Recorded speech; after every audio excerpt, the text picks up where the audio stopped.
માં પહોંચી ગયા છીએ. જો તમે 1 થી 22ના વિડીયો ના જોયા હોય તો તમને નીચે ડિસ્ક્રિપ્શન બોક્સમાં તેની લિંક આપેલી છે અને પીડીએફ માટે પણ ત્યાં તમને લિંક મળી જશે. ઓકે, તો અહીં આગળ આપણે શું છે, 4 ઇમેજ છે. આપણે પણ શીખવાના છે કેટલા વર્ડ? 5 વર્ડ. ઓકે, તો ફર્સ્ટ વન વિદ્યાર્થી મિત્રો તમે શું કરો, ઇમેજ જુઓ. ઇમેજને જુઓ, તમે આનું ઇંગ્લિશ શું કરી શકો છો અને આ આપણે એનો ઇંગ્લિશ વોકેબ જોઈએ છે, રાઈટ? તો આપણે એના આધારે જોઈએ છીએ. તો ફર્સ્ટ વન વર્ડ છે અસેસિનેશન. અસેસિનેશન એટલે શું છે? જો અસેસિનેશન, તો જો અહીં આગળ શું છે, ઇન્દિરા ગાંધીની શું કરી હતી? હત્યા કરી હતી. એટલે શું કહેવાય? રાજકારણીય હત્યા. રાજકારણને લીધે થતી હત્યાને શું કહેવાય? હત્યાને શું કહેવાય? અસેસિનેશન. તો આનો સ્પેલિંગ શું થશે વિદ્યાર્થી મિત્રો? ASS પછી એ કરવાનું, પછી SS in I nation, NATION, અસેસિનેશન. બહુ સિમ્પલ વર્ડ છે, લાગે છે મોટો બટ હાઉ સિમ્પલ વર્ડ છે. અસેસિનેશન એટલે શું છે?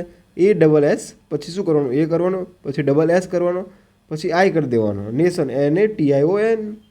અસેસિનેશન એટલે કે રાજકારણના લીધે થતી હત્યાને શું કહેવાય? અસેસિનેશન કહેવાય. શું કહેવાય? અસેસિનેશન. જો ઇન્દિરા ગાંધીને શું કરે છે? આ લોકો ગોળી મારે છે, એટલે શું કે રાજકારણ લીધે થઈ, એની હત્યા થઈ. અચ્છા, એનિકડોટ. સમજો, એનિકડોટ.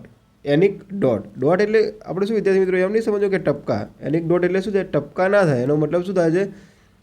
જો અહીંયા શું દેખાડે છે આપણને? શોર્ટ વિડીયો માટે શું હતું? ટિકટોક હતું. તો જો જે આપણને નાનો એવો કન્ટેન્ટ પ્રોવાઈડ કરે, નાની એવી વાર્તા પ્રોવાઈડ કરે, એને શું કહેવાય? એનિકડોટ કહેવાય. શું કહેવાય? એનિકડોટ.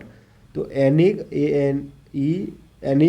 ડોટ DOTE, એનિક ANECDOT એટલે શું કહેવાય છે? નાની એવી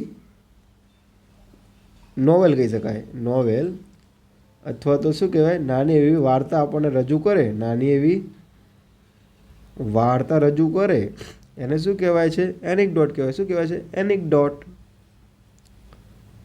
જો હવે આ બહુ મસ્ત વર્ડ છે, એથિસ્ટ. એથિસ્ટ એટલે શું? જુઓ, આ તમને શું દેખાય છે? કોઈ સાયન્ટિસ્ટ હોય, મેથેમેટિક્સ ફોર્મ્યુલા યુઝ કરે છે. જો અહીંયા કાટકોણ ત્રિકોણ યુઝ કરે છે, આ પાઈ યુઝ કરે છે. તો એથિસ્ટ એટલે શું છે? જે ભગવાનમાં ન માનનારો હોય. ભગવાનમાં ન માનનારો હોય.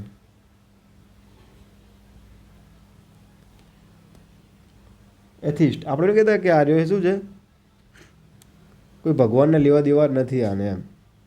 તો એથિસ્ટ મેથેમેટિક્સથી યાદ રાખવાનું. મેથેમેટિક્સ નહીં કહેતા, તો એથિક્સ. એથિસ્ટ તો ATH એથિસ્ટ, EIST એથિસ્ટ.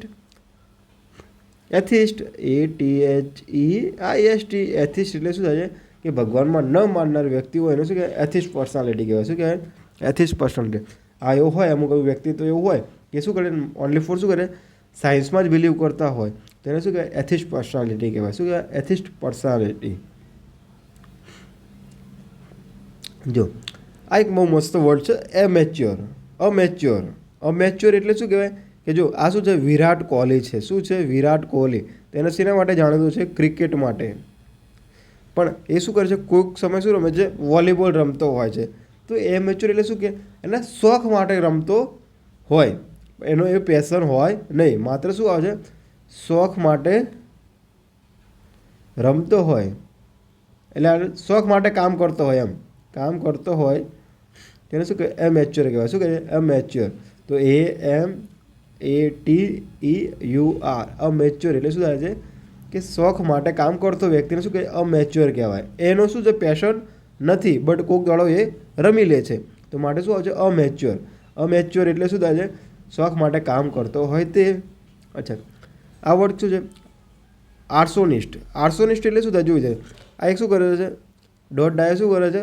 કોઈ ઘરને સળગાવીને ભાગી જાય છે, તો એને શું કહેવાય છે? જે ઘર સળગાવતું હોય વ્યક્તિ એને શું કહેવાય છે? આર્સોનિસ્ટ કહેવાય.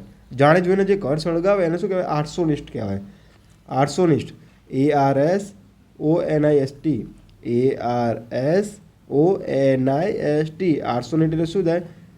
જાણી જોઈને ઘર સળગાવતો હોય તો એનું શું કહેવાય? આર્સોનિસ્ટ કહેવાય. શું કહેવાય? આર્સોનિસ્ટ. જો વિદ્યાર્થી મિત્રો તમારે પીડીએફ જોતી હોય તો નીચે પ્લીઝ લિંક આપેલી છે, ત્યાં આગળ તમે મને વોટ્સઅપમાં હાય કરીને મોકલો. હું ત્યાં આગળ તમને પીડીએફ પ્રોવાઈડ કરાવી આપીશ. તમારો ખૂબ ખૂબ ધન્યવાદ વિદ્યાર્થી મિત્રો.